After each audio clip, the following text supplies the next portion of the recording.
I am going to go ahead and get started. I know we are a minute too soon, but we're going to need every single minute. When they asked me to come back this year and talk about potty training, I thought, how on earth am I going to talk for 45 minutes about something that I could literally talk about for 5 hours straight, and I still don't think in 5 hours I can hit every single topic.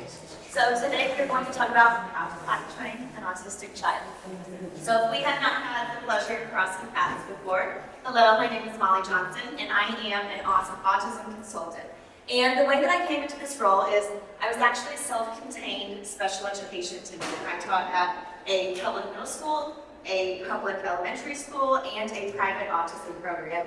And I worked with kids who came to me in my classroom and they needed a skill of potty training. They were coming to me in diapers, and at the time, I wasn't a mom yet, and I thought, I don't want to wipe somebody else's butt. How do I get through this? How do I solve this problem? And what I would do is I would go to Google, like everybody else. Autism and potty training is what I would type in, and every single blog and anything I could find, it was like copy and paste of every neurotypical blog. Like nothing was different. It was copy and paste, and it was crash and burn in my classroom. It was awful. It wasn't working. I was burnt out. And I would quit almost as soon as I started. And my paraprofessionals were right there with me. We hated these strategies. They didn't work. So I knew I knew how to teach skills to my kids, to my students. So I just thought, how do I approach this from a skill development perspective? Like, why are we not teaching potty training the same way I'm teaching every other skill in my classroom? So that's when I created a whole new strategy. I have helped hundreds, probably thousands of parents from across the world at this point online, which was amazing. The internet's a beautiful thing. And I taught them how to teach their child this life skill, this independent skill of peeing and pooping in the toilet. So I do want to tell you, I do have free resources, my podcast, the Autism Consultant Podcast, and on social media, the Autism Consultant on Facebook, Instagram, TikTok. Tons of free videos. I try to keep it short, sweet, to the point, so you can walk away with a quick tip that you can implement to help your child. Like I said, completely free, tons of stuff for you there. Okay, so before you even start potty training your child, you're thinking, okay, is he or she ready? What do we need to see in order to make that leap into working on potty training? And I actually have 4 signs of readiness. These are different than what you're going to find on Google. You're going to find a list a mile long on Google telling you you have to meet this checkbox, or your child has to meet this checkbox, this one, that one. I don't agree with like 90% of what's on Google. The very first one, are you ready? You are the driving force behind everything your child does. So if you have doubt, your child's sniffing it out from a mile away. If you doubt their ability, or if you're just 1 foot in, 1 foot out, they sniff that out and they're soaking that in. Energy is transferable. Number 1, you have to be ready. And not only for doing something brand new, but for the failure as well. You're gonna have the mess of accidents, I promise you, 100% of you will. It's going to happen. So if you're not ready for the failure that comes with skill development, you're not ready for potty training. Is your child at least 2 years old? I think that's a great age where they can really soak in a lot of information and comprehend a lot of information that we put in front of them. Maybe the information we put in front of them looks a little different than a neurotypical kid, but I think 2 is a really great age. Can your child imitate you? Simply put, can they copy you? If you raise your hand in the air and encourage imitation, can they copy you? If they can't, I recommend standing in front of something like a full-length mirror. Do something silly, fun that they know how to do. If they know how to jump like a frog, get in front of that full-length mirror, jump like a frog, encourage them to imitate you. If they can do it, awesome. You've checked that box. You can move on, because a lot of what you're going to do with potty training is you're going to get them to copy what they see, what you put in front of them. So they need to be able to copy. And if they can't, simply just work on that skill at home. Stand in front of that mirror, get the iPad open, put it on the camera mode, but selfie mode. Do funny things so they can see the reflection and encourage them to copy you, because kids love their reflection. There's something captivating about it. they like seeing themselves. It grabs their attention for a little bit longer. So reflections, mirrors, selfie mode, fabulous for learning.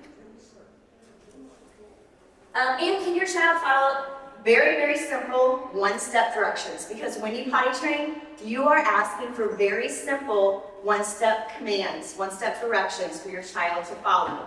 And potty training, people think of it as one skill, and it's not. It's a series of very, very small skills.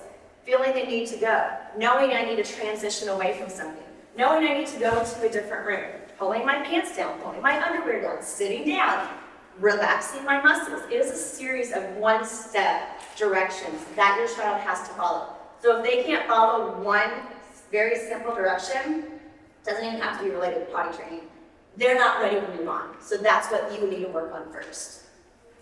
If your child meets all of these, you're good to go. You have the green light to move on. I'm talking very fast, by the way. I apologize. I just know I have so much to say, and I'm worried I'm not going to get it all in. This is recorded as well as my slides, so you will have access to this. So if I talk too fast, you can go back and watch it, or come up to me at any point today, and I will answer your questions. Okay, first up, you're going to choose a date. You need to be very intentional about choosing your date. And what I recommend is this date needs to be at least 2 weeks out, because for at least 2 weeks, we have some work to do before we ever sit that child bare bottom on that toilet. So when you think about 2 weeks out, at least 2 weeks out, it's almost April. Let's say I want to potty train my child. I want to start April 14th.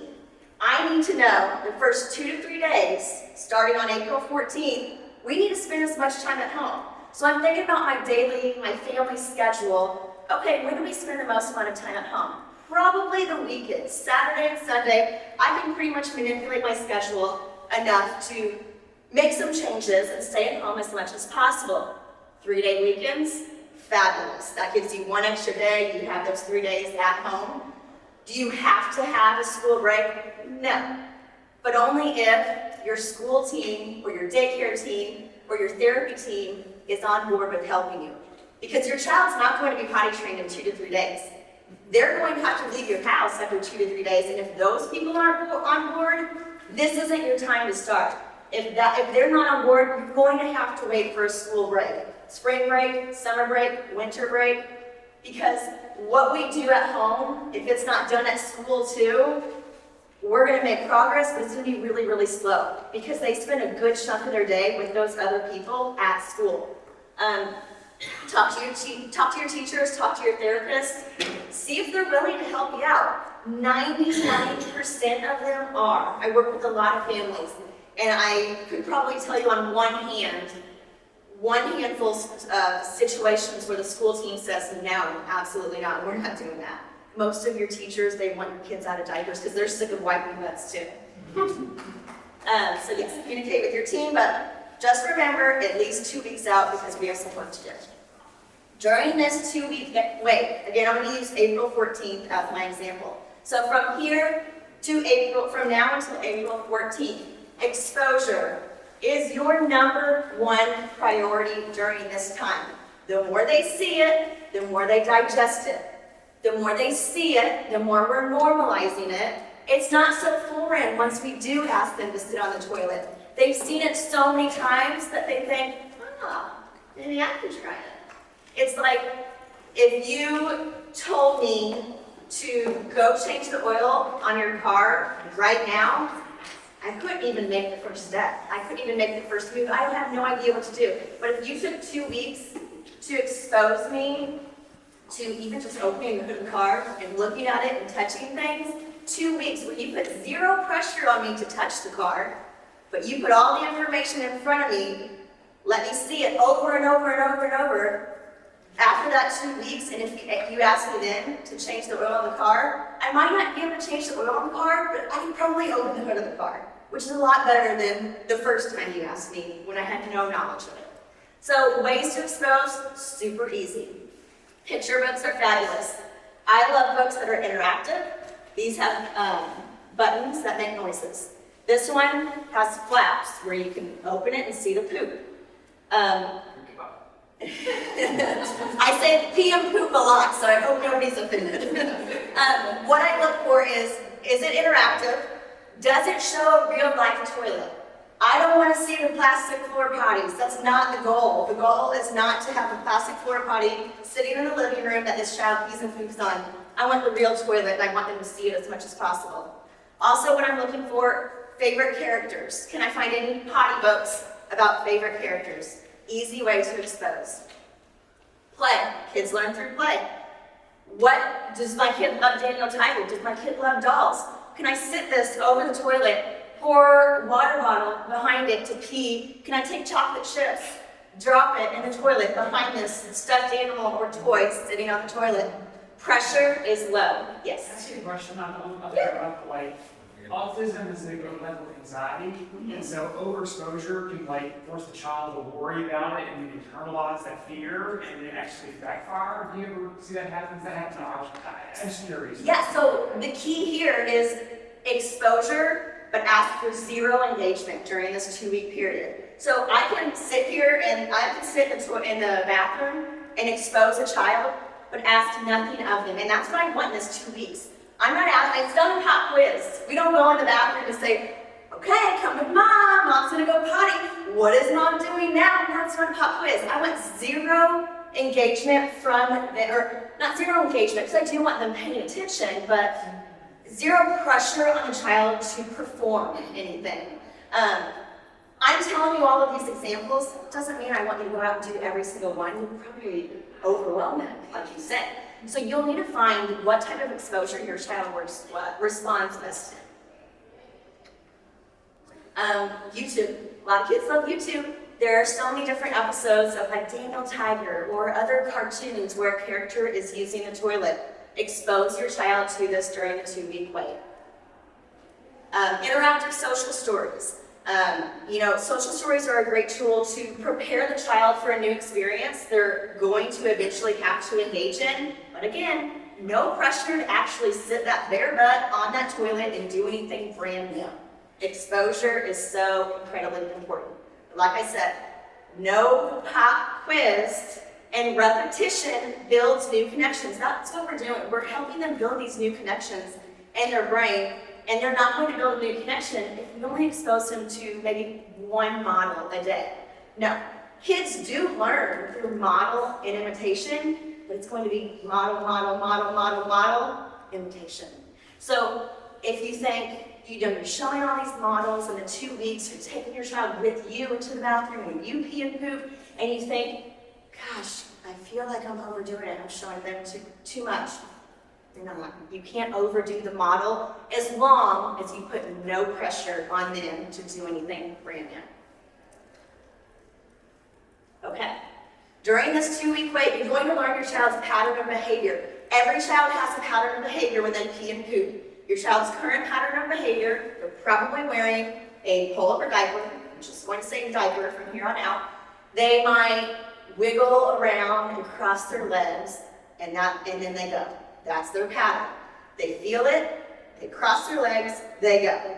Maybe they run into their bathroom, or they run into their bedroom, they hide in the corner, and they crouch down by their beanbag, and they poop. That is their pattern of behavior.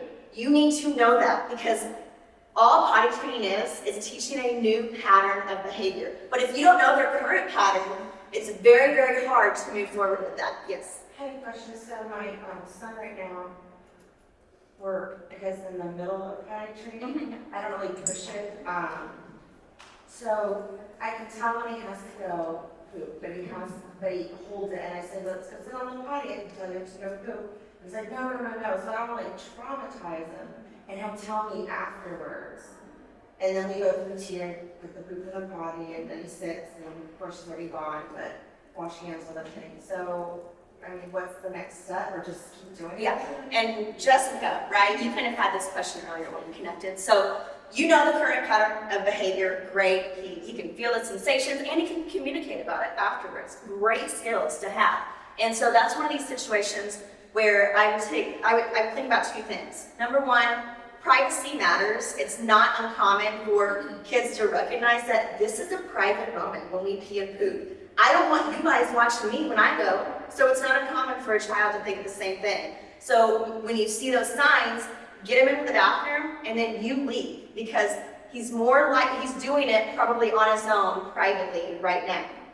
Another thing I would think about is any reward system that you would want to use at home. So once I've tried the M&Ms, whatever, he's not interested, but the phone.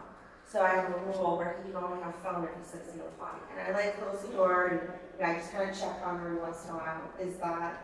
Okay, so I'm all about rewards. I don't care what you use as a reward, it's parent preference. I won't tell you yes or no to any type of reward, but how you present the reward and how you actually reward the child matters. Because if you tell me I get my phone and I get to scroll TikTok if I sit on the toilet, guess what? I'm gonna go sit on the toilet and tell you, hey, I just sat on the toilet. I didn't have to poop on it. I didn't have to put any effort into it. So be careful about how you're communicating your expectations. Something needs to be done, something specific, pee or poop in the toilet for X to happen. Now, some people don't want to reward. That is your preference. I think kids are always thinking, what's in it for me? You want me to do something brand new that I've never done? Why? Why would I do that when I'm fine peeing and pooping in my diaper right now? So kids think, what's in it for me? So that's why I am a big fan of rewards. But that's what I would do. And then also another thing, does he poop in his diaper right now? Yeah, and he has an issue with holding it in. So like, can we hold it different days, we have to Miralax cleanse kind of thing. But back to the rewards, I did do this where once he peed on the potty, he likes Moana. So like he got Hey, like Okay. Stephanie. And then when he pooped on the potty, like telling me and actually pooping, she's done once. So he got a Hua. Okay. So they're like doing stuff like that. Be consistent. Yeah. Yeah, and I would put it on a visual form. Okay. Put it something on the wall next to the toilet. I pee and poop in the toilet. Take a real life picture. Nobody's going in that bathroom but you and your family. Who cares if it's gross? Take a picture of what's in the toilet and then next to it, what the outcome is. And what do you think about this? Sorry, I call it the pom-pom reward system where like I have a jar and I just do a line. Nope, every time. So he gets like a pom-pom and then when he gets the line, no. Get the big reward every single time. Okay. One last thought, and then we'll have Q&A at the end. Sorry. One last thought. He's pooping in the diaper right now. You know his current pattern or behavior. Get him to poop in the diaper in the bathroom. That's the next best step. He's not comfortable doing that action in this new environment, the bathroom next to this toilet. The next best step is getting him comfortable with doing that action in the bathroom next to the toilet. Jessica, that's for you too. I was thinking about that when I was like, oh, I need to use Jessica as an example during the presentation. But every other question I will answer at the end. Okay, so learn their current pattern of behavior. Do frequent diaper checks, because once you do sit your child in the toilet, you need to be intentional about how often you're sitting them on the toilet. Everybody's bladder can only hold so much. My bladder has a routine, a pattern. I go every X amount of minutes or hours, pretty much day in, day out, every single day. So do you. Maybe I can hold it 2 hours. Maybe your bladder is bigger and stronger and you can hold it 3 hours. We need to know that. Have frequent diaper checks. I'm not saying change the diaper every 20 to 30 minutes. Just check. Is it wet? Is it dry? Can I figure out a time interval here in this 2-week period of time? How often is my child releasing? Again, what other pee poop behaviors? Just like you mentioned, he goes up and he goes in this room and he hides by himself, gets his diaper, poops in it, and comes and tells you.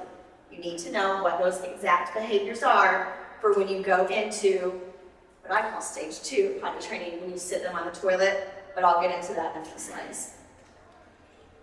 Okay, during this 2-week wait, you need to prepare some items. First up is a seat cover. Doesn't have to be this exact one, doesn't have to look like this, but what I want to look for is a step stool. Could even be just a regular stool. I want their knees raised in the air. If you know the squatty potty from Shark Tank, when we sit like this, it kinks the colon in a certain way that if we even sort of have to go, it kind of helps push things along, less straining and less work, really, on the toilet. So we need the stool. Handles are great for small bodies. Handles and seat covers are great for small bodies because we have this big toilet and these small little kids, and you know, they're thinking, holy cow, this is brand new. I know things that go in this, they don't come back. They flush, they go down, they flush, they never come back. They want to feel stable, safe, secure. They don't want to fall in. So make sure they feel that balance and they can feel stable. Because ultimately, we want them to relax. To pee and to poop, we have to relax the muscles down there. And if we're worried about our arms and legs dangling, they can't touch, our legs can't reach anything. I'm only 5 foot, I still experience that. My feet can't touch the ground with every toilet. And so if we're worried about that, we're not relaxing. And we need full relaxation on the toilet. Okay. I also recommend getting anything that encourages your child to blow air out of their mouth that you can use on the toilet. Pinwheel, cup full of water with a straw, a whistle. You might hate me for that one, but it works. And the reason that I want things where your child's blowing air out of their mouth is because that is going to provide a similar sensation kind of down here as pushing. And we want the child to learn to be on the toilet and learn how to push, because we want them pushing things out eventually. So from the time you sit them on the toilet, they should be having little trinkets like this where they can be practicing that action of pushing. Because if everybody blows real hard, you can kind of feel pressure and some movement down there. That's what we want. These might not work for you, just Google toys that where my child blows air out of their mouth, and you can find bubbles even. You can find things online.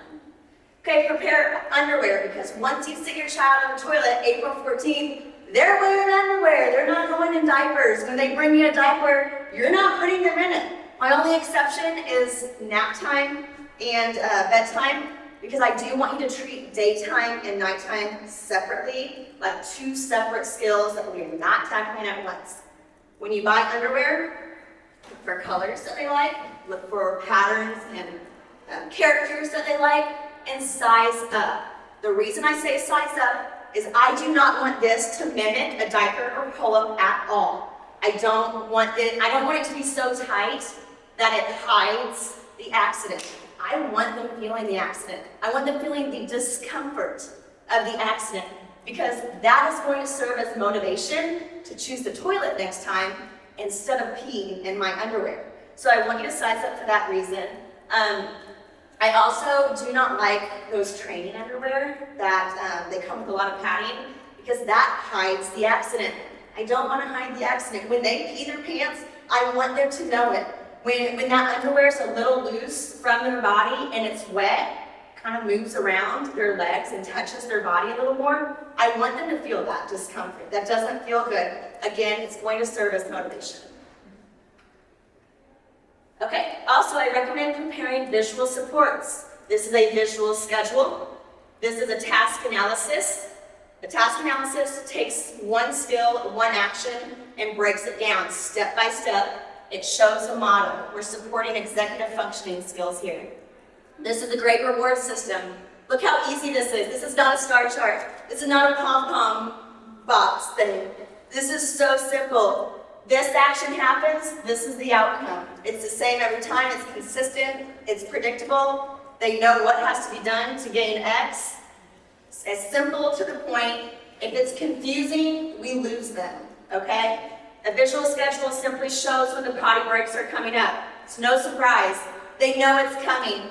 They know after they brush their teeth every single morning, they're sitting their tush on the toilet. They expect it by day 3, by day 4, because it's a normal part of their routine, and they see this visual reminder. This also shows them, hey, I don't sit here forever. I hate sitting on the toilet, but guess what? I get to move on. And this is especially helpful for kids that are considered time-blind, meaning they truly live here in this one moment. They hate something, but they truly live here in this moment, and they can't see past it. So if they hate doing something, they might protest, refuse, try everything to get out of it, but it might be because of their executive functioning difficulties and time blindness, where they truly think, think of brushing teeth, maybe that's it. They truly think they're here forever. And you and I might say, okay, well that's crazy. No child is sat here until the end of time brushing their teeth. But for an autistic child who experiences time blindness, it is very real. So this shows that it proves, if we follow it, and they can trust it, it proves we get to move on, we don't stay here forever. Okay, during this 2-week wait, I want you to change their diaper in the bathroom. Again, this might be difficult for some. You might think, my bathroom is too small, there's no way my child can lay down on the floor. Okay, in the doorway is fine. I just want them in close proximity. I want to work on location association. I want them to know that anything that has to do with relieving ourselves and cleanup happens in this one location. Just like when I say shower, you think of the physical shower where you take a shower every day or a bath. Or when I say drive, you think of your specific car. I want them thinking of their specific bathroom. Another reason I want you doing this is because of frequent transitions. Once you sit your child in the toilet, they might be transitioning into the bathroom 6+ times a day. That's new, that's different, that's not their norm. So if during this 2-week wait, if we're transitioning in and out of the bathroom, but we're not really asking them to engage in anything new, we're not putting any pressure, they've always had their diaper changed. That's a normal thing for them.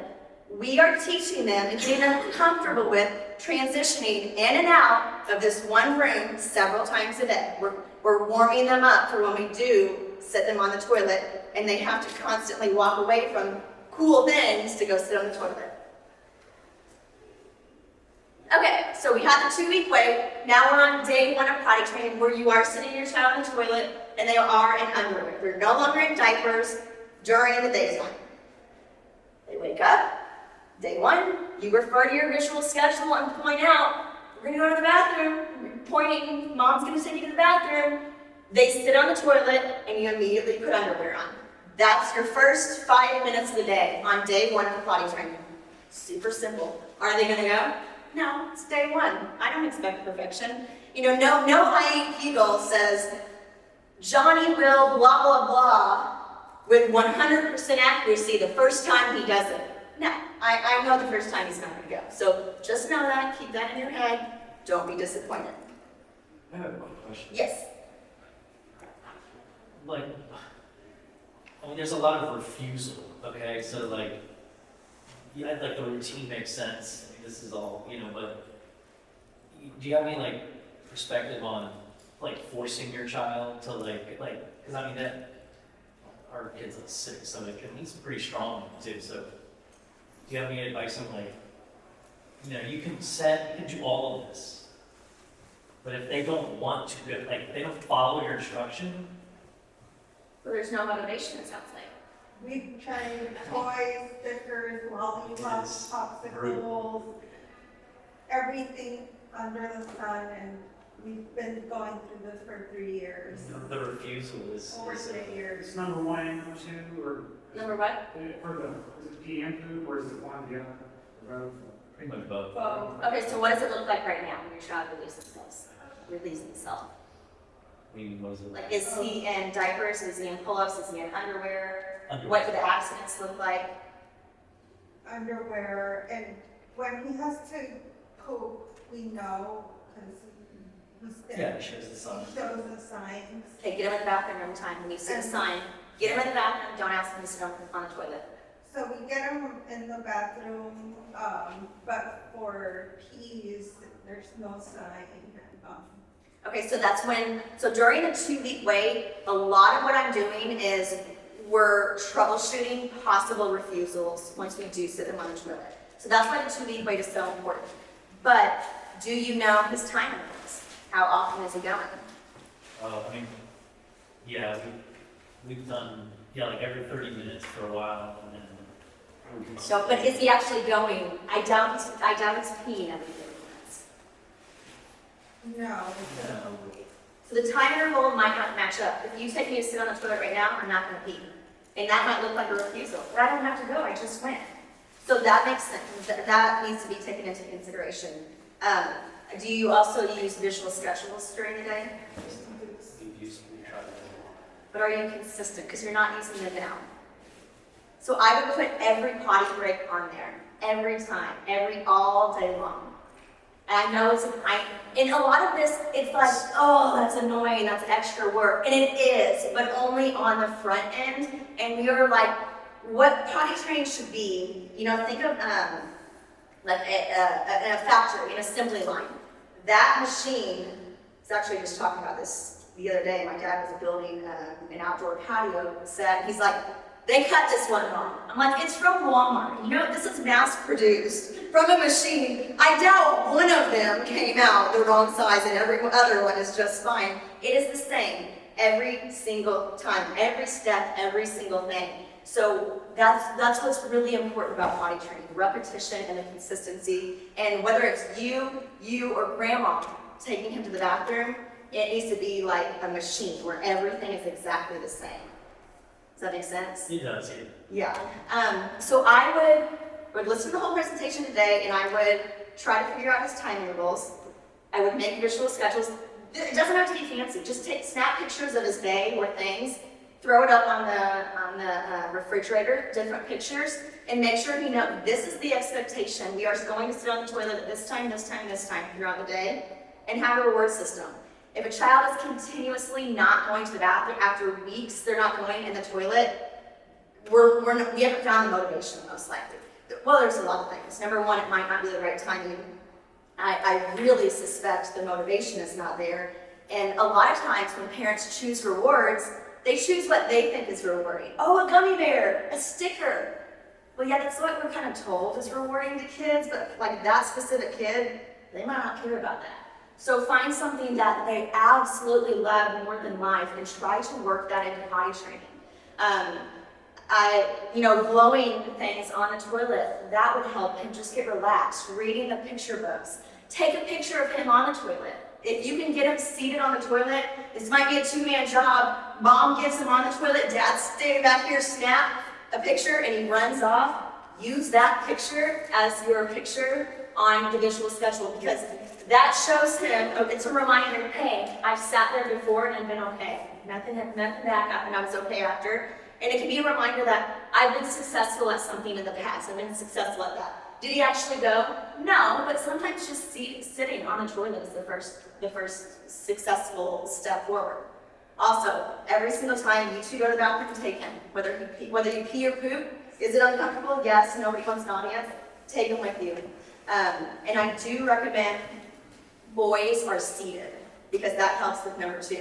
I see 9 times out of 10 with boys, if they are taught to stand to pee, the poop progress is so incredibly slow because you're teaching a whole new action. It's so different to stand to pee than to sit and put some effort into something.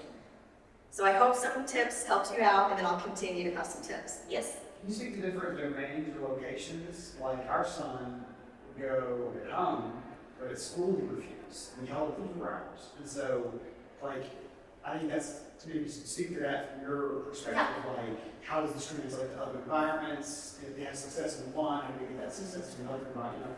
What kind of class? Is it like a self-contained or? Yeah, half-day preschool, and so he gets to hold his body for 4 hours. And go with him. He pairs success with you at home when you take the preschool in the morning. Yes, for sure. So go with him to the bathroom. In public settings, if I go to the bathroom with him, they'll go, but if he needs to go off kind of thing, they'll be. Well, and it might just be 2 weeks of getting these 2 dads taking me to in the morning and seeing dad go first, But and then the couple in front of me have this issue that they're speaking about at home. I'm curious, is the same thing happening in like other places, or is it, you know what I mean? Or It's actually the other way around, where at school, he doesn't refuse, he goes. If the nanny tells him to go to the bathroom, he does it. It's with us. Yes, mom and dad are the easiest ones to say no. We save up all that. because there are kids and we give in to our kids, and we sometimes are a little less structured because we don't want to come down with the hammer and feel like we're drill sergeants at home. We think, oh, this is where they should relax. We see something they struggle with, and we back off a little bit. But I can tell you from a teacher, your teacher everything's a well-oiled machine. Structure, consistency, repetition, it's the same day in, day out, and that's what he thrives with. And so I know 100% that's what's happening is, kids thrive when things are structured, and sometimes we feel like the big, bad, mean person with all this structure and routine, and we're setting this expectation that we are sitting in the toilet from here on out. It's not mean, it's not bad, it's what they need to thrive and learn. So I would also talk to the teacher and ask what they're doing. What does, in details, if they just vaguely tell you, Be like, no, I need to know more. Get every single detail, and then try to go with your child the next 2 weeks every morning into the bathroom. You pee, they pee. It's not a, I don't have a magic pill where it's gonna work once and it's done. It stinks where we have to do it consistently. I think it's just a control thing, like. If he's doing it at You're one not location. supposed to do this because the kid's saying, I don't want to. And so, so when you do the pressure off, stop trying to control the kid so much, all of a sudden the kid says, mom and dad somewhere else, I think I'll just go play now. Like, you know what I mean? But when the pressure's on, it frees up before they choose it. So it's like I don't know, 2 weeks of, I don't know, there's so many different theories on this, and it's hard to figure out. Right, We're one absolutely. expert, there's many experts. Right. And we're just all trying to get our heads around it. Not every kid fits into this box. And so, like, when I saw the opposite there, when we're not so it's just we're all trying to figure it out. But environment plays a big role. And if a child can develop a skill in one environment, something is different about the other environment. I know, you don't like my answer, but I'm No, sorry. it's just true, but it's usually. I mean it in the most loving way. Our children do great things outside the home. Yeah. And when they come home, they refuse. And so it's like. There's only so many So things how you can can mom that? Yeah. How can my wife be more like, what was everybody else outside of our home doing right that we're missing? And so trying to figure that out, and be more structure-based and things, that's all good, that's good advice. Can I suggest I let her finish her presentation? Yeah, let me also check the time for that. Okay, in 10 minutes. Okay, are your potty breaks on your schedule, and what's the outcome? Does your child know the outcome? If there's no motivation, what's the point? If there's nothing worth it to do something brand new that I've never had to do before, why would I put the effort into doing it? So keep that in mind. Okay, during this stage of potty training, when you're sitting them on the toilet, you're still exposing them to models outside of the bathroom. We're not stopping just because we're sitting them on the toilet. We need to normalize sitting on the toilet. Keep showing them these models. When they're on the toilet, we need to encourage ways to pee. One of the ways is blowing air out of their mouth, like we talked about. Another way is feet in warm water. A lot of parents will say, well, my child's peeing in the bathtub. Yeah, our bodies, our muscles are relaxed in that warm water. Mix the two together. This takes an extra 2 minutes of prep where okay, on the visual schedule, the potty break's coming up. I'm 1 minute ahead of time, I'm going in. My kid's bathroom takes a little extra time to get the warm water running. I'm gonna have that bowl there, fill it up, and then I'm gonna go get my kid, refer to the visual schedule, bring them in. Yes, you feel like it's a circus act because you're getting them on the toilet and bending down and holding this, but I promise you, for some kids, this is the magic trick. Is it going to be the magic trick for you? I don't know, but it could be. Relaxation matters. Privacy, we talked about that a little bit. It's not uncommon for a kid to realize this is a private moment. Some kids, you're going to put them in there and need to step out. Performance anxiety is a real thing. They might feel like they're on stage and people are watching them, and that's when they tense up. Step out, either step around the corner or close the door completely. This can make a big difference. Movement matters. A lot of withholding is anxiety related, and when we withhold, we tighten up and we clench our muscles. Well, when we pee, we're asking them to relax all of those muscles. The more we move our body, it's proven, exercise, it lowers anxiety in our mind and it loosens up our muscles. Get them moving. If you see them withholding several times a day, I would work in some movement break for 10-ish minutes. Something fun they love. Tag. Maybe they love Daniel Tiger, so you put Daniel Tiger sticker over on that wall and this wall, and you have a race running back and forth and touching the Daniel Tigers. I don't care what it is, but get their body moving. And, if they do have to pee, if they do have to go, and then you take them to the bathroom and they're withholding, if your body has been moving a lot, it's harder to hold a full bladder, so we want them moving. And then encourage accidents in the bathroom. If you've tried everything and they're not going, your next best step is peeing and pooping in the bathroom, not the toilet. This is for cases like these two sets of parents who they're not going on the toilet at all. It's not going to happen at all. This is your next step. Just encouraging pee and poop accidents in the bathroom. So you see those signs, you move them to the bathroom, and I would give them some privacy and step out. This is your new pattern of behavior in that situation. Okay, what is your plan for responding to accidents? Because the accidents are going to happen, like I said. Oops. First, I want you to be so neutral with your tone and your messaging. It happens. We all pee and poo. Let's go to the bathroom and clean ourselves up. Take your child straight to the bathroom, and all cleanup material needs to be there. Wipes, any towels, new underwear, new pants, everything you could possibly need needs to be in the bathroom. Location association. I want them to pair everything with relieving ourselves, even the accident cleanup, to the bathroom. I also, after the accident, I want you referring to the visual schedule. Yeah, we just peed. I know we didn't make it to the toilet, but we're gonna go sit on the toilet to try to pee again after video games. Refer to the visual schedule and show that the expectation is to, again, sit on the toilet and we're going to try again. We don't expect perfection, but we're going to try again. So potty training is all about creating a new pattern of behavior. Like I said, your child has a pattern already developed. They have the urge to go and they go a certain way. Whether they run to their playroom and hide in their tent and crouch down there and come tell you, or whatever it is, they have a new pattern. We're not going to get a new pattern of behavior taught to this child unless we intervene in some way with this current pattern.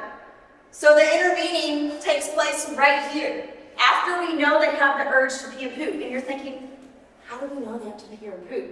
That goes back to the 2-week wait. We were doing those frequent diaper checks, and we were seeing, okay, about how long can my kid hold it before they pee? So I know, they had an accident at 10 a.m. I know the time interval is about 2-ish hours.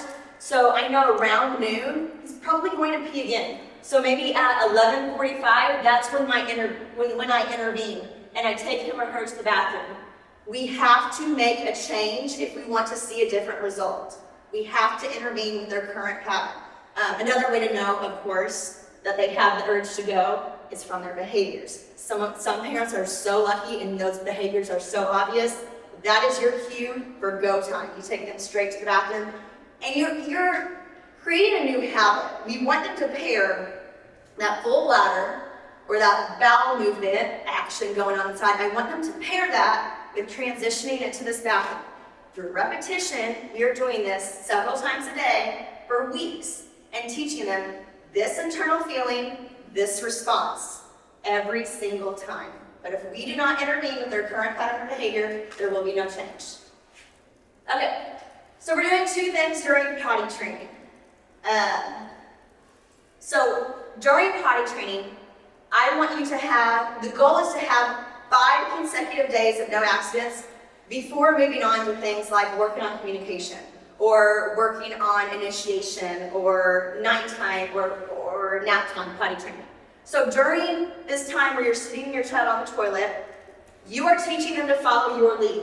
You're not waiting for a child to say, hey, I have to go pee, or communicate on their AAC. They're following your lead. You are creating the time intervals based on your data from that 2-week wait, and you are making this as easy as possible. They don't have to think about the urge to go and then communicate. You are the one telling them. They're following your lead. If we don't make it easy on them, it's going to be hard to learn a brand new skill. So they're following your lead only. We're not waiting for them to communicate. And the second thing is we are creating that new pattern of behavior. Once you see 5 days of no accidents, that's when I tell parents they have the green light to move on to, initiation, communication, nap time, bedtime, and all of that. Okay, and parents ask, but what about communication? Communication is important, so important. But until we have 5 consecutive days of no accidents, I don't want you to even worry about communication. But still, once you get to that point, think about, how do I want my child telling me? Do I want them just interacting with their visual schedule and pointing to the pee picture or potty picture? Do I want them bringing a picture to me? Do I want one of those circle buttons where you can record your voice to say potty every time? Do you want to use your AAC? Whatever it is, model like crazy. Every single time you take them to the bathroom, you are modeling without putting any pressure on them to perform. You are showing, but not asking anything of them. Okay, like I said, communication, it does not need to be taught until 5 days of no accidents. Went over that. Modeling and prompt with it. How many minutes do we have left? One. Okay, here are some strategies I don't like. No tech on the toilet unless it's an AAC device. Using visual timers while on the toilet, that creates unnecessary pressure. If I had to go number 2 and you told me that I had 2 minutes to do it, I would panic and I wouldn't even be able to get started. I don't recommend going bottomless because again, I want them feeling that discomfort of the wet and soiled underwear.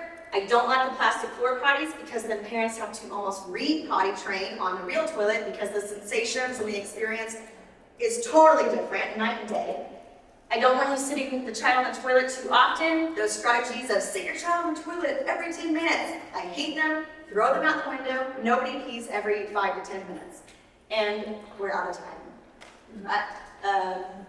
I pretty much made it until the end. But thank you so much. And like I said, flag me down today. I'm here for you. And then, if you have any questions that I didn't get to, think about them, write them down. Anytime you see me, please come up to me and I will try to address them.